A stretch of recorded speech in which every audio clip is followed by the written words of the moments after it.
नमस्ते, मेरा नाम है डॉक्टर कोहेली भट्टाचार्य और मैं बच्चों की आंखों की डॉक्टर हूँ और स्क्विंट स्पेशलिस्ट हूँ जो कि तिरछेपना है। आज हम बात करेंगे सारे वो क्वेश्चंस जो आपको होंगे अगर आपका बच्चा 5 साल से कम की उम्र का है और उसके आंखों का ऑपरेशन है तिरछेपना के लिए या फिर स्क्विंट ऑपरेशन के लिए कहा गया है। सो ये खास वीडियो है जिनकी ऑपरेशन है। ठीक है, तो पहला क्वेश्चन, आ जाइए बैठते हैं। पहला क्वेश्चन जो हर माँ बाप पूछते हैं वो है कि बच्चे को दुखेगा क्या। बच्चे को बिल्कुल भी नहीं दुखेगा ड्यूरिंग द ऑपरेशन, क्योंकि हम फुल एनेस्थीसिया देते हैं, जनरल एनेस्थीसिया देते हैं बच्चों को जब उनके आंखों का ऑपरेशन होता है। ना उनको समझ में आएगा, ना उनको ऑपरेशन के पहले या बाद में दर्द होगा, और बच्चा कई बार हमने देखा है कि उसी शाम को वो खेलने लगते हैं और उन्हें कोई भी तकलीफ नहीं होती है। दूसरा क्वेश्चन, बच्चा बहुत छोटा है तो बहुत सारे पेरेंट्स बोलते हैं कि नहीं मैडम अभी तो वो बहुत छोटा है, तो हमें अभी नहीं करवाना है। और इसके लिए मैं पूछती हूँ, अगर आपके बच्चे को पैर में फ्रैक्चर हो जाए, अगर आपका बच्चा खेल रहा है, 1-1.5 साल का है, उसको पैर में फ्रैक्चर हो जाए, या 2 साल का है या 3 साल का है, तो क्या आप डॉक्टर को ये कहेंगे कि बच्चा अभी बहुत छोटा है, हमें ऑपरेशन नहीं कराना है? क्यों नहीं कहेंगे? क्यों आप तुरंत उसके बच्चे के पैर के फ्रैक्चर का ऑपरेशन कराएंगे? क्योंकि आपको समझ में आ रहा है कि अगर बच्चे का इस छोटी उम्र में पैर का फ्रैक्चर हो और अगर वो ठीक से अगर ऐसे ही चले तो उसका पैर ठीक से जुड़ेगा नहीं और फिर आने वाले सालों में उसके पैर के चलने के उसमें प्रॉब्लम आएगी और फिर बाद में ऑपरेशन करने में तकलीफ भी होगी। तो इसीलिए हम जो फ्रैक्चर है उसका ऑपरेशन जल्दी करेंगे। जैसे ही आपको पता चला वैसे ही स्क्विंट का ऑपरेशन अगर हम पहले नहीं करेंगे तो फिर दिखाई देने में प्रॉब्लम हो सकता है, आगे चल के उनको दृष्टि में प्रॉब्लम हो सकती है, उनको दिखाई देने में प्रॉब्लम हो सकती है। इसीलिए इवन इफ बच्चा छोटा है तो भी आपको तिरछेपना का ऑपरेशन कराना चाहिए। नेक्स्ट है, क्या एनेस्थीसिया सेफ है इस उम्र में? अब एनेस्थीसिया बहुत सेफ है। अब डेफिनेटली मैं एनेस्थेटिस्ट नहीं हूँ, मैं सर्जन हूँ, मैं ऑपरेशन करूंगी, लेकिन जो डॉक्टर है एनेस्थेटिस्ट है उन्होंने भी 10 साल ऑपरेशन एनेस्थीसिया के लिए तैयारी की है, वो ट्रेंड है, वो वही एनेस्थीसिया देते हैं जो बच्चों में सेफ है। और बच्चों में जो एनेस्थीसिया होता है वो काफी कम मात्रा में होता है, तो आप कभी भी मत घबराइए कि जितना बड़ों में दे रहे उतना ही बच्चों में दे रहे हैं। बच्चों के एनेस्थीसिया और एनेस्थेटिस्ट भी स्पेशल होते हैं और इसलिए आपको बिल्कुल भी घबराने की जरूरत नहीं है सेफ्टी के बारे में। अब मान लीजिए कि अनसेफ है, मान लीजिए, तो अगर कोई भी चीज अनसेफ है कि उसका रिएक्शन होता है, मानिए आप कहीं रेस्टोरेंट में है या बाहर है और आपने कुछ खाया और उसका रिएक्शन हो रहा है आपकी बॉडी में, तो आप तुरंत कहाँ जाएंगे? सबसे पहले आप जाएंगे हॉस्पिटल में। आप हॉस्पिटल में ऑलरेडी है इधर, और हॉस्पिटल में जाके पहली बात क्या करेंगे? इमरजेंसी रूम में जाएंगे। वहां पे लोग किन्हें बुलाएंगे? एनेस्थेटिस्ट को ही बुलाएंगे, क्योंकि वो ही ऐसे सिचुएशन में उनको बचा सकते हैं, इमरजेंसीज में, जैसे कि अगर कोई भी रिएक्शन हो रहा है। तो मैं ये कहना चाहती हूँ कि अगर कोई भी तकलीफ हो, मान लीजिए, तो आप बेस्ट पॉसिबल प्लेस में ऑलरेडी है। ऐसा तो नहीं है कि हम ये ऑपरेशन खुले मैदान में कर रहे हैं या फिर ऐसे बिल्डिंग में कर रहे हैं, हम एक हॉस्पिटल में कर रहे हैं जहाँ पे ऑलरेडी सारी वो चीजें हैं जो हमें चाहिए होंगी।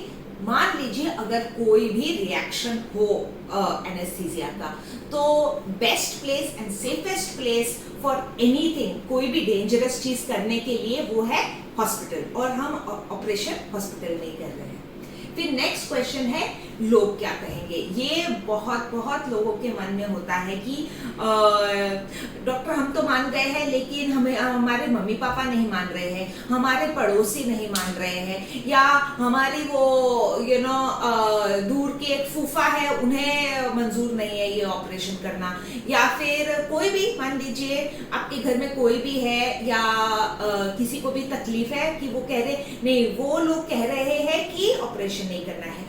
वो क्वेश्चन सबसे ज्यादा मुझे पूछा जाता है कि लोग क्या कहेंगे, और इसका मेरा सबसे सिंपल आंसर है कि बच्चा किसका है, बच्चा आपका है। अगर आपके बच्चे को बाद में कोई जॉब ना मिले क्योंकि उसकी दृष्टि कम है, या फिर कोई उनसे शादी ना करे क्योंकि उनकी आंखें तिरछे है, क्या जो लोग जिन्होंने अभी आपको कहा है कि नहीं नहीं ऑपरेशन कराने की कोई जरूरत नहीं है, क्या वो ये रिस्पॉन्सिबिलिटी लेंगे बाद में कि अच्छा आपने तो बोला था ऑपरेशन कराने की जरूरत नहीं है, अब क्या करें? तो वो नहीं ना रिस्पॉन्सिबिलिटी लेंगे, क्योंकि बच्चा आपका है तो आप ही को सबसे ज्यादा रिस्पॉन्सिबिलिटी लेनी है। अगर आपको ये बात अच्छी तरह समझ में आ गई है कि हाँ मेरे बच्चे को ऑपरेशन की जरूरत है, तो फिर दुनिया कुछ भी बोले, आप अपने बच्चे के लिए बेस्ट काम कीजिए। और लोगों को आपको सब कुछ बताने की जरूरत नहीं है। आपको मन किया, अब मैंने भी कितने ऑपरेशंस किए हैं और उन्होंने कहा है कि डॉक्टर हमने घर पे नहीं बताया है कि ऑपरेशन हुआ है, हमने उन्हें बस ये कहा है कि डॉक्टर ने कुछ दवाई डाला आंख में और ठीक हो गया। इससे डेफिनेटली मुझे लगता है कि हाँ शायद लोगों में गलत वहम पैदा होगा कि ड्रॉप डाल के ठीक हुआ है, लेकिन वो वहम अलग बात है। लेकिन अगर आपको वो कह के आना पड़े तो ठीक है, नो प्रॉब्लम। आप घर पे कुछ भी बता सकते हैं, आप कह सकते हैं कि हाँ डॉक्टर ने कुछ ड्रॉप्स डाला और ठीक हो गया। सब चीजें सबको बताने की जरूरत नहीं है। अगर वो मान ही नहीं रहे हैं ऑपरेशन के लिए, लेकिन आपके दिल में, आपके मन में आपने समझ लिया है कि बच्चे का ऑपरेशन जरूरी है, तो मैं डेफिनेटली एज अ डॉक्टर वो डॉक्टर पेशेंट प्रिवेसी नहीं ब्रेक करूंगी कि मैं लोगों को नहीं बताऊंगी कि हाँ इसका ऑपरेशन हुआ है अगर कोई आके पूछे, क्योंकि वो डॉक्टर पेशेंट प्रिविलेज होता है। तो आप सहमत रहिए कि हमारी तरफ से जो जैसे आपको बताना है घर पे आप ऐसे बता सकते हैं। दूसरा है क्या रुक सकते हैं ऑपरेशन के लिए। अगर मैं हूं आपकी डॉक्टर और अगर मैंने आपको सब समझ के बताया है कि नहीं, अब हमने चश्मा भी ट्राई कर लिया, अब हमने पैचिंग भी ट्राई कर लिया, अभी हमने सब ट्राई कर लिया, अभी नेक्स्ट स्टेप है ऑपरेशन, तो डेफिनेटली मैंने सब सोचा है। हर स्क्विंट अलग है, हर बच्चा अलग है, हर टाइप ऑफ तिरछेपना अलग है।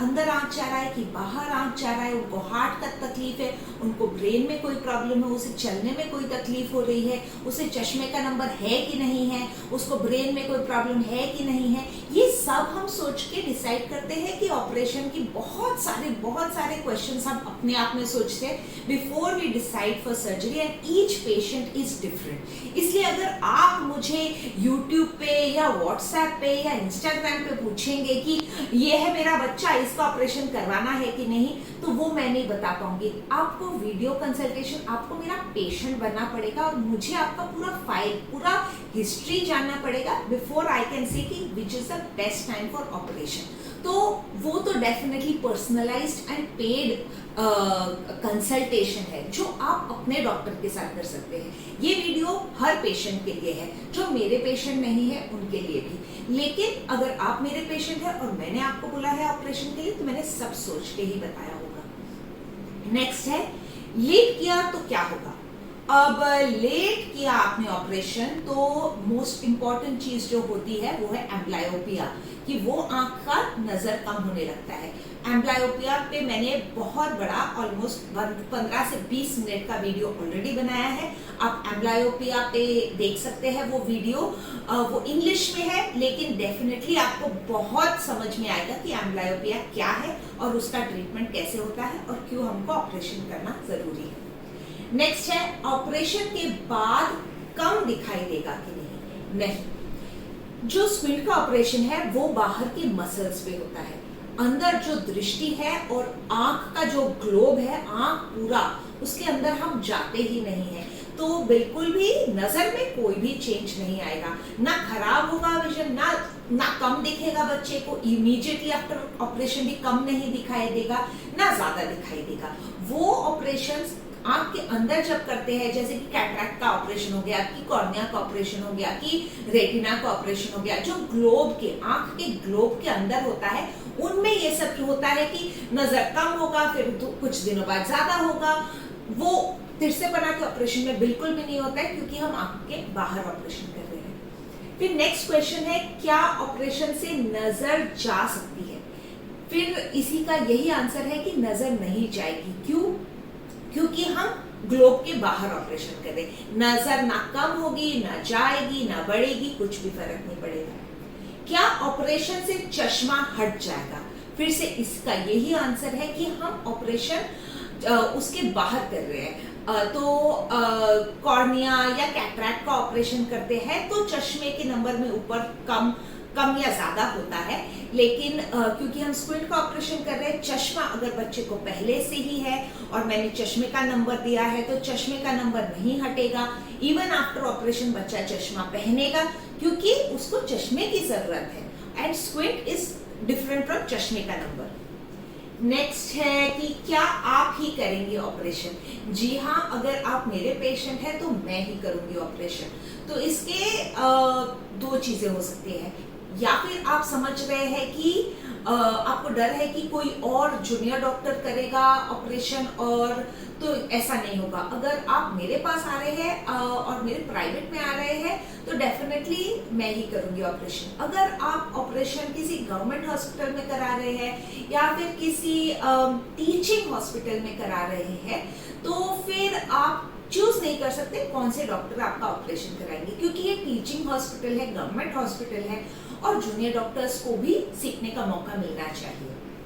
अगर आपको समझ में आपको ऐसा लग रहा है कि नहीं, हमको आपसे ज्यादा सीनियर डॉक्टर चाहिए, तो आप किसी और डॉक्टर के पास जा सकते हैं। मैं ये नहीं कह रही हूँ कि मेरे पास ही कराना है, लेकिन जब आप मेरे पास आते हैं तो हाँ, मैं ही करूंगी ऑपरेशन, कोई और डॉक्टर नहीं करेगा ये ऑपरेशन। यहाँ पे मैं बताना चाहती हूँ कि मेरे पास 12 साल का एक्सपीरियंस है ये ऑपरेशंस करने में, और हजारों पेशेंट्स हैं जिनसे आप मतलब कॉन्फिडेंस उनको भी मिलता है कि हाँ, ये डॉक्टर अच्छे ऑपरेशन करती है, और हमें भी कॉन्फिडेंस मिलता है कि हम उन्हें क्या क्या क्वेश्चंस आते हैं, क्या क्या तकलीफें हो सकती है बिफोर ऑपरेशन, ड्यूरिंग ऑपरेशन, बाद में ऑपरेशन, जो आपको पूछने होते हैं वो आप हमेशा हमसे पूछ सकते हैं। और इसीलिए I would say that I am the best doctor for my patients. फिर नेक्स्ट क्वेश्चन है कि और क्या कर सकते हैं ऑपरेशन से पहले आप प्रिपेयर होने के लिए, क्योंकि जैसे कि ये वीडियो है उन्हीं के लिए जिनका ऑपरेशन ऑलरेडी तय किया गया है। आपके डॉक्टर ने ऑलरेडी कहा है कि आपको बच्चे की ऑपरेशन करवाना है, तो आप क्या क्या और प्रिपेयर कर सकते हैं आपके मन को। तो उसके लिए मैं अपने पेशेंट्स को ये कहती हूँ कि मैं उन्हें नंबर देती हूँ दूसरे पेशेंट्स का जो उनके सेम एज के बच्चे हो, कि आप उनसे बात कर सकते हैं, अलग पेशेंट से बात कर सकते हैं जिन्होंने ये ऑपरेशन कराया है, उनके पेरेंट्स से बात कर सकते हैं। आप खुद भी आफ्टर ऑपरेशन रिव्यू लिखा कीजिए डॉक्टर के लिए, क्योंकि इससे किसी और पेशेंट को, किसी और माँ बाप को हेल्प मिलती है कि हाँ, इन्होंने भी कराया तो हम भी ले सकते हैं, तो वो काइंड ऑफ शक्ति मिलती है आपको। तो आप दूसरे पेरेंट्स से बात कर सकते हैं जिनका ऑपरेशन हुआ है, वो नंबर मैं खुद अपने पेशेंट्स को देती हूँ। दूसरा है कि आप बिफोर एंड आफ्टर सर्जरी के वीडियोस देख सकते हैं, या फिर आप बिफोर एंड आफ्टर फोटोज देख सकते हैं कि अच्छा ऑपरेशन से बाद क्या होता है। हाँ, ऑपरेशन के बहुत सारे वीडियोस हैं यूट्यूब पे, बट मैं ये सलाह नहीं दूंगी कि आप वीडियो देखिए, क्योंकि पहली बात तो खून क्यों देखना है, और बच्चे का ऑपरेशन आप नहीं कर रहे तो आप देख के घबरा जाएंगे, माय गॉड इतना कॉम्प्लिकेटेड ऑपरेशन है, बट वो डॉक्टर के लिए वो कॉम्प्लिकेटेड ऑपरेशन नहीं है, वो हर बार कर रहे हैं, तो हमारे लिए वो आसान है। तो मैं तो ये नहीं कहूंगी कि आप अलग सर्जरीज देखें या ज्यादा कॉम्प्लिकेशंस के बारे में पढ़े बिफोर ऑपरेशन। अच्छा ही होगा, ये मान के चलिए। और अगर आपके और कोई भी क्वेश्चंस है अराउंड सर्जरी तो आप डेफिनेटली वो कमेंट्स में डाल सकते हैं। और अगर आप मेरे पेशेंट हैं तो डेफिनेटली आप कंसल्टेशन के लिए जब आ रहे हैं तो वो मुझे डायरेक्टली पूछ सकते हैं। Thank you.